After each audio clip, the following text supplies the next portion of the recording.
राज्यात एका बाजूला दिवंगत उपमुख्यमंत्री अजितदादा पवार यांच्या अकाली मृत्यूने संपूर्ण राज्य शोकसागरात बुडालंय आणि दुसऱ्या बाजूला पवार कुटुंबातील तरुण पिढी म्हणजे दादांचे पुतणे दादांसाठी मैदानात उतरले।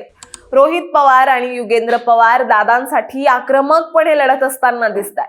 दादांचा नक्की अपघात झाला की घातपात असा प्रश्न सातत्याने उपस्थित करत रोहित पवार मुंबई बारामतीच्या पोलीस स्टेशन पर्यंत धडक देत आहेत।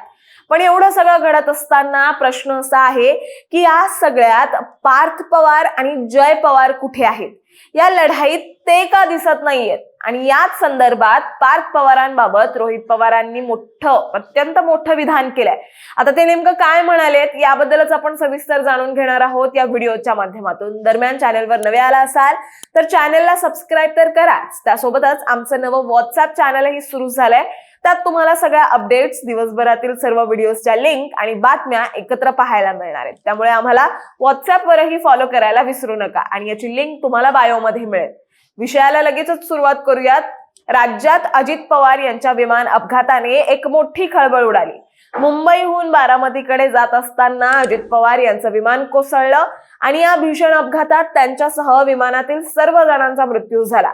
पुढे विमान जमिनीवर आदळल्यानंतर झालेल्या स्फोटांच्या व्हिडिओजने संपूर्ण राज्यात शोक आणि संशयाची लहर पसरली।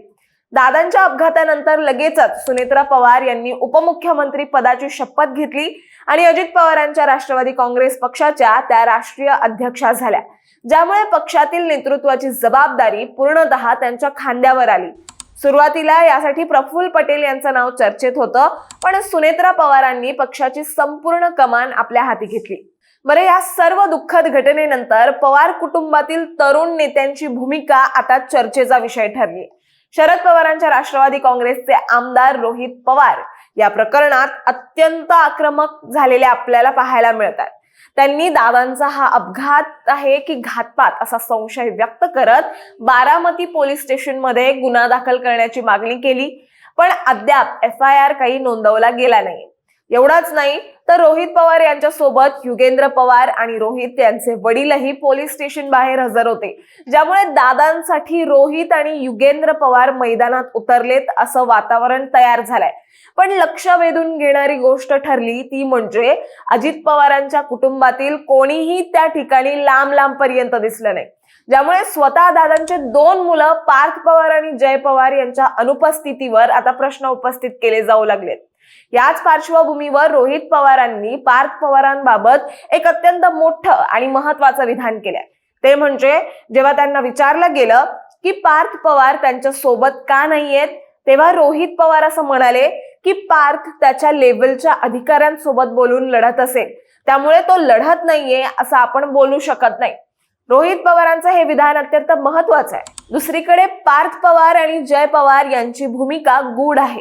एवढंच नाही तर जय पवारांनी सोशल मीडियावर एक छोटी पोस्ट करत निष्पक्ष तपासाची मागणी देखील केली आहे। पण या सगळ्यात पार्थ पवार मुख्यतः शांत असल्याचं दिसतंय, त्यामुळे त्यांची भूमिका काय आहे हे कळायलाच मार्ग नाही आणि म्हणूनच त्यांच्या या प्रकरणात असलेल्या अनुपस्थितीवरून अनेक प्रश्न उपस्थित केले जाऊ लागले। महत्वाचं म्हणजे दादांच्या पत्नी उपमुख्यमंत्री सुनेत्रा पवार यांनी स्वतः मुख्यमंत्री देवेंद्र फडणवीस यांना पत्र लिहून CBI चौकशीची मागणी केली आहे। मात्र रोहित पवारांनी CIDच्या तपासावर प्रश्न उपस्थित करत आंतरराष्ट्रीय एजन्सीजच्या चौकशीची मागणी केली आहे, ज्यात पायलटच्या मद्यपानाच्या इतिहासाचा आणि विमानाच्या अतिरिक्त इंधनाचा मुद्दा समाविष्ट आहे। शेवटी एकूणच दादांचे पुतणे रोहित पवार आणि युगेंद्र पवार एका बाजूला दादांसाठी लढत असताना स्वतः दादांच्या दोन मुलांच्या म्हणजेच पार्थ पवार आणि जय पवार यांच्या भूमिकेवरून राजकीय वर्तुळात चर्चा रंगल्या आहेत।